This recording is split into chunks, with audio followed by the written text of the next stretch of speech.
Sir काय सांगाल जे व्हॅक्सिनसाठी जो सध्या 8 मार्चपासून सुरू झालेला आहे? भारत सरकारतर्फे HPV व्हॅक्सिन गर्भाशयमुख कर्करोगाच्या प्रतिबंधासाठी जे व्हॅक्सिन आहे त्याच्या लसीकरण मोहीम सुरू करण्यात आलेलं आहे.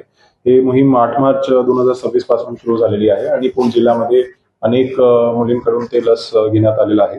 आणि या ठिकाणी मी असं सर्व जनतेला आवाहन करतो की या व्हॅक्सिन केंद्र शासनातर्फे आणि राज्य शासनातर्फे जे मोहीम आहे त्यामध्ये आम्ही घेण्यात येणार आहे आणि त्यामध्ये कोणतीही दिशाभूल करणारी माहिती असेल किंवा कोणताही कन्फ्युजन असेल त्यासाठी आपण आरोग्य यंत्रणेला संपर्क साधावा आणि त्यांच्याकडून अधिकृत माहिती घ्यावी. यामध्ये मी सर्व जनतेला आवाहन करतो की जास्तीत जास्त मुलींनी यामध्ये सहभाग घेऊन हे लसचा जे वापर आहे ते करा.